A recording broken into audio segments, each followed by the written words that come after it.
अस्सलामुअलैकुम ख्वातीनो हजरात, कैसे हैं यार? ठीक ठाक है, फिटफाट है। We are finally back with another vlog और आज की इस वीडियो के अंदर we will be discussing about the expected first merit list of COMSATS university Lahore campus.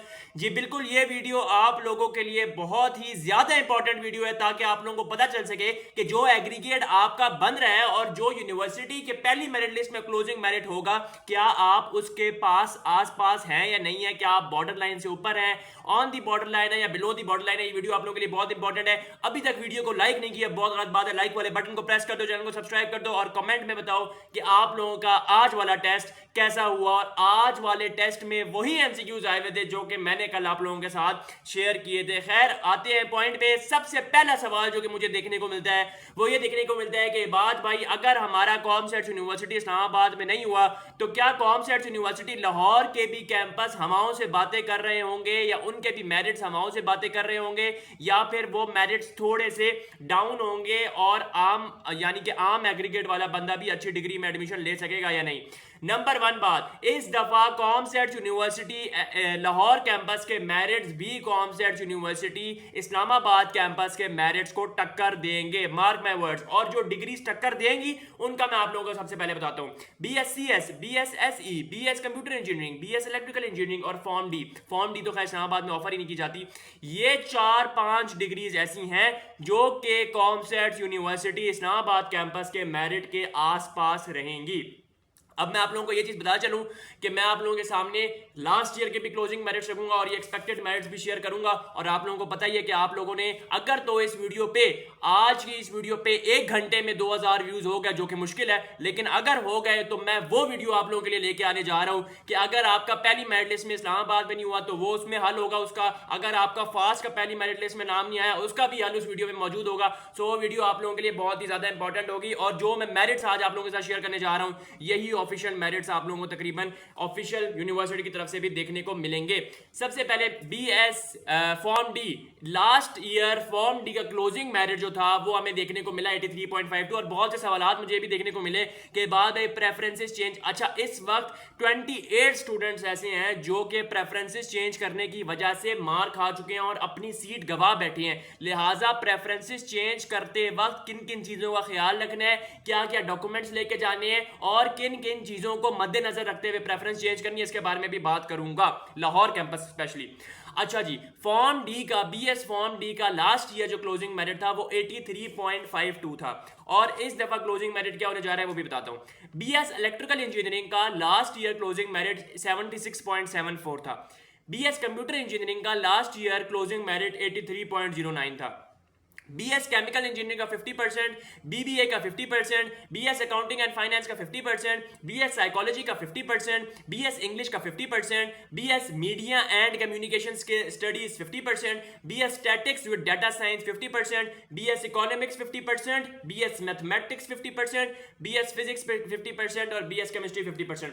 यानी कि आपने ये चीज नोट की कि इस्लामाबाद कैंपस में जिन डिग्रीज के मेरिट 60s या 70s में, यहां पर वो मेरिट 50% है। मोस्ट आस्क्ड क्वेश्चन, क्या इबाद भाई मेरिट 50% से नीचे जा सकता है या नहीं जा सकता? Clear cut answer no. Merit की बेस ही 50% होती है कॉम सेट्स में। एयर में तो चले मेरिट 40s में भी चले जाते हैं, लेकिन कॉम सेट्स में मेरिट शुरू ही 50% से होते हैं। 50% से नीचे कोई मेरिट कंसीडर होता ही नहीं है, ना ही आपको मेरिट लिस्ट में नजर आएगा। और ये चीज मैं आप लोगों को बता दूं कि जितने भी डिग्रीज 50% है, अगर आप इसको कंपेरेबल करें इस्लामाबाद कैंपस के साथ तो आपको ये चीज पता लगेगी कि इस्लामाबाद कैंपस में जो मेरिट्स हैं ये इसके मुकाबले में 70s में 60s में लाए कर रहे हैं, जिसका मतलब ये कि ये degrees with comparable to Islamabad थोड़ी सी कम है। अब बात करते हैं कंप्यूटर साइंस, सॉफ्टवेयर इंजीनियरिंग और कंप्यूटर इंजीनियरिंग के बारे में। कंप्यूटर साइंस का लास्ट ईयर क्लोजिंग मेरिट 87.36 था। ये जो लोग 82 लगे हुए हैं, ये बहुत पुरानी लिस्ट है जो आप लोग देख रहे हैं और ये फेक लिस्ट आप लोग देख रहे हैं। Last year BS computer science का मेरिट 87.36 था। BS सॉफ्टवेयर इंजीनियरिंग का मेरिट 85.36 था और BS कंप्यूटर इंजीनियरिंग का मेरिट 83.09 था। इस दफा के क्लोजिंग मेरिट्स क्या होने जा रहे हैं, जरा मैं वो आप लोगों के साथ शेयर करता हूं। COMSATS university Lahore campus BSAI offer नहीं करती। COMSATS university Lahore campus BSDS यानी कि BS डाटा साइंस ऑफर नहीं करती। और COMSATS university Lahore campus BSBDA यानी कि बिजनेस डाटा एनालिटिक्स ऑफर नहीं करती, लिहाजा ये 3 डिग्रीज यूनिवर्सिटी की तरफ से ऑफर नहीं की जा रही। इवन के बीएस साइकोलॉजी यहां पर ऑफर होती है और अकाउंटिंग एंड फाइनेंस भी ऑफर होती है। अब मैं बात करने जा रहा हूं बीएस केमिकल इंजीनियरिंग, ये एक्सपेक्टेड मेरिट्स हैं। और 27-28 को जो टेस्ट हुआ है, लिटरली ये सारा टेस्ट मैंने आप लोगों को बताया हुआ था। अगर आप लोगों ने मेरी वीडियोस नहीं देखी तो आप लोगों की गलती है, और अगर आप 27-28 के टेस्ट में अच्छा सिक्योर कर लेते हैं, इस चीज़ की मैं गारंटी देता हूँ आपका एडमिशन अच्छी फील्ड में हो जाएगा, इररिस्पेक्टिव ऑफ कि आपके कितने मैट्रिक और एफएससी में मार्क्स हैं। खैर, BS chemical engineering 50%, BS business administration 50%, BS accounting and finance 50%, BS Stats with BS Stats with DS 50%, BS Psychology 50%, BS English 50%, BS Media and Communication Studies 50%, BS Chemistry 50%, BS Maths 50%, BS Physics 50%, BS Economics 50%। यानी कि अगर तो आप इन degrees में admission ले रहे हैं तो आपको सिर्फ और सिर्फ 50% का एग्रीगेट दरकार है, और 50% का एग्रीगेट आराम से बन जाता है, टू बी वेरी ऑनेस्ट। यानी कि अगर आपका 50% या 50% या अबव एग्रीगेट है तो आपका इन डिग्रीज में आराम से एडमिशन हो जाएगा। अब अगर आपने डिग्रीज प्रेफरेंस में रखी ना हो तो फिर अभी मैं सारी चीजें बताऊंगा, आप लोगों को टेंशन नहीं लेनी। BS EE 80 अबव इस दफा आप लोगों को BS EE का मेरिट देखने को मिलेगा। इसी तरीके से BS computer engineering 85.5 above, last time क्या था 83.09, इस दफा क्या 85.5 अबव।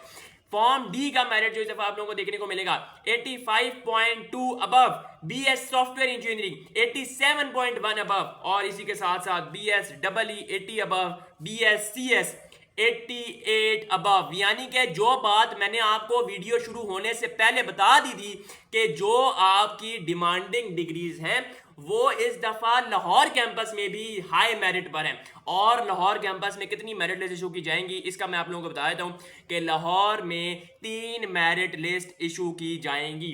2 मेरिट लिस्ट तो 100% कंफर्म्ड है, तीसरी मेरिट लिस्ट के अभी 85% चांसेस हैं, लेकिन इसके बारे में और एक्सपेक्टेड 3rd मेरिट लिस्ट भी मैं आप लोगों के साथ, इनफैक्ट 2nd मेरिट लिस्ट भी आप लोगों के साथ जल्दी शेयर करूंगा। और अब मैं आप लोगों को बताता हूं कि प्रेफरेंस चेंज किस तरीके से करते हैं, और क्या प्रेफरेंस चेंज करने के लिए यूनिवर्सिटी विजिट करना जरूरी है, कि आप मेल करके भी उनको कह सकते हैं या रिक्वेस्ट कर सकते हैं। प्रेफरेंस चेंज होती क्यों है और प्रेफरेंस लोग क्यों चेंज करते हैं? पहली बात, अगर तो उनकी प्रेफरेंस लोएस्ट प्रेफरेंस में वो जाना चाह रहे हो, पहली कंडीशन। दूसरी कंडीशन, अगर उनकी अपनी डिजायर डिग्री में नहीं हुआ, किसी और डिग्री में हो गया, वो चाह रहे हैं कि मैं चेंज करके किसी और में चला जाऊं, दूसरी कंडीशन। तीसरी कंडीशन ये है कि देखें, मैंने आप लोगों को बार बार चीख कर ये बात बताई कि जब भी आप प्रोग्राम चॉइसेस में प्रोग्राम की प्रेफरेंसेस डाल रहे हो उसको देख के डालें। फॉर एग्जाम्पल, एक बंदा है, उसने पहली प्रेफरेंस सॉफ्टवेयर इंजीनियरिंग रखी, दूसरी प्रेफरेंस CS रखी, तीसरी प्रेफरेंस AI रखी, उसका मेरिट 90 बन रहा था। इस्लामाबाद कैंपस की बात कर रहा हूं, क्योंकि उसने पहली प्रेफरेंस सॉफ्टवेयर इंजीनियरिंग रखी, इस वजह से उसका सॉफ्टवेयर इंजीनियरिंग में नाम आ गया। वो जाना किस में चाह रहा था? CS में जाना चाह रहा था।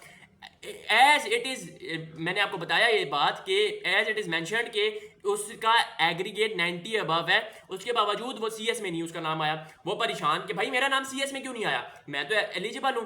तो भाई प्रेफरेंस जो पहले रखेंगे वही आएगा। अब अगर उसने प्रेफरेंस चेंज करी तो क्या करेगा? नंबर 1, वो मेल कर दे। अगर तो वो मेल करेगा तो उसका काम हो जाएगा, यानी कि वो चेंज कर देंगे। लेकिन कभी कभी मेल पे बात नहीं सुनी जाती क्योंकि उनके पास ही मेल्स बहुत ज्यादा ही होती है। उसका हल क्या है जनाब? उसका हल ये है कि आप यूनिवर्सिटी विजिट करें। यूनिवर्सिटी विजिट करके उनसे कहें कि मुझे अपनी डाउन प्रेफरेंस में जाना है, डाउन चॉइस में जाना है, जो मेरी नीचे वाली थी, ठीक है, यानी कि डिग्रेडेशन वाली मुझे उस डिग्री में जाना है, ठीक है जी, नंबर 1। नंबर 2, अगर आपको ऑफर लेटर कोई भी रिसीव नहीं हुआ, अभी आपको यहाँ मेरिट लिस्ट पर ये शो हो रहा है कि you are not selected on merit, you are on the waiting list, तो क्या आप किसी भी डिग्री में जा सकते हैं उस जिसमें आपका मेरिट बन रहा हो? नहीं जा सकते। क्यों? क्योंकि आपका ऑफर लेटर नहीं आया। प्रेफरेंस चेंज करने के लिए इन हैंड ऑफर लेटर या फिर आपका पोर्टल पे ऑफर लेटर आना लाजिम और मलजूम है। अगर आपका ऑफर लेटर नहीं आता तो आप प्रेफरेंस नहीं चेंज करवा सकते। It is clear. अब मैं बताता हूं कि प्रेफरेंस चेंज करते वक्त 20 से 25 लोगों ने गलतियां की, वो आपने नहीं करनी। नंबर 1, अगर तो आप पहली मेरिट लिस्ट में आपकी डिजायर्ड डिग्री में नाम नहीं आया, किसी भी डिग्री में नाम आ गया लेकिन डिजायर्ड में नहीं आया, दूसरी प्रेफरेंस में आ गया, पहली प्रेफरेंस में नहीं आया, और आप श्योर है कि सेकंड मेरिट लिस्ट में मेरा पहली प्रेफरेंस में आ जाएगा, यू आर श्योर इनफ, तो क्या फीस सबमिट करवानी है या नहीं करवानी? बहुत से लोगों का ये सवाल है। आप फीस सबमिट ना करवाएं, लेकिन ये रिस्क पे है। फॉर एग्जांपल, अगर सेकंड मेरिट लिस्ट में मेरिट गिरा ही नहीं जितना आप एक्सपेक्ट कर रहे थे, तो फिर तो आपकी जो सीट पहले थी वो भी गई, जो पहले सीट थी वो भी हाथ से चली गई। फीस जमा करवाने का फायदा ये होगा कि फीस जब आप जमा करवा देंगे उसके बाद अगर सेकंड मेरिट लिस्ट में आपका ट्रांसफर ऑटोमेटिक हो जाएगा, क्योंकि ट्रांसफर ऑटोमेटिक हो जाता है अगर आपका हाईएस्ट प्रेफरेंस में मेरिट बन गया हो, गिर गया हो इतना, ठीक है। तो फिर आपका फायदा ये है कि खुदा ना खास्ता अगर नहीं इतना गिरता तो आपका पहली मेरिट लिस्ट में तो नाम रहेगा ना उस डिग्री में। तो इसलिए मैं आप लोगों को यही मशवरा देता हूं कि सेफ साइड पर आ करो। नंबर 2, क्या स्कॉलरशिप कॉमसर्च यूनिवर्सिटी लाहौर कैंपस में ऑफर की जाती है? नहीं, पीएचडी की फुली फंडेड स्कॉलरशिप आई हुई है, ये चीज मैं आप लोगों को बता दूं। लेकिन कॉमसर्च यूनिवर्सिटी लाहौर की तरफ से ऑफिशियल तौर पर कोई भी मेरिट लिस्ट इशू नहीं की जाती। स्कॉलरशिप सॉरी मेरिट लिस्ट कह रहा हूं, स्कॉलरशिप इशू नहीं की जाती। जितनी भी स्कॉलरशिप होती है वो गवर्नमेंट की तरफ से होती है। क्या यहाँ पर भी लैपटॉप डिस्ट्रीब्यूशन स्कीम हुई थी? जी बिल्कुल हुई थी, आने वाले दिनों में होगी, मैं उसके बारे में बताऊंगा, एक्सप्लेन करूंगा। इसी के साथ साथ क्या मैं अगर मेरिट लिस्ट में मेरा नाम पहले नंबर पे है तो क्या मुझे कोई स्कॉलरशिप मिलेगी? नहीं मिलेगी। हाँ, अगर आपके बोर्ड में कोई पोजीशन है और कॉमर्स वालों ने आपको ये जो भी सब बाग दिखाए हैं जो भी है, तो फिर आपको मिल सकती है कि बोर्ड में कोई पोजीशन है और इक्विवेलेंसी है, ए ग्रेड है, ये जो भी सारी चीजें, ठीक है। नंबर 3 थिंग, क्या ये जो फीस चलान आया है क्या इसमें ट्रांसपोर्ट और हॉस्टल इंक्लूड है? नहीं भाई, इसमें खाली आपकी जो है ना ट्यूशन फीस और सेमेस्टर फीस इंक्लूड है और एडमिशन फीस इंक्लूड है। क्या एडमिशन फीस रिफंडेबल है? एडमिशन फीस रिफंडेबल नहीं है। अगली वीडियो में हो सकता है अगली से अगली वीडियो में मैं Q&A करूं, और वो Q&A क्या होगा, आप लोगों ने इस वीडियो के कमेंट सेक्शन में जो जो सवालात हैं एयर से रिलेटेड, बैरियर से रिलेटेड, फास्ट से रिलेटेड, कॉमसेट से रिलेटेड, एनटीए से रिलेटेड, आप छोड़ दें। नेक्स्ट वीडियो में आप लोगों का सवाल का जवाब दिया जाएगा। गर्मी में हालत देखो आपके भाई की क्या होगी, उसके बावजूद लाइक नहीं करते हो, सपोर्ट नहीं दिखाते हो, मुझे समझ नहीं आती भाई क्यों नहीं करते हो। आपसे मिलेंगे नेक्स्ट वीडियो में। Till then take care and अल्लाह हाफिज।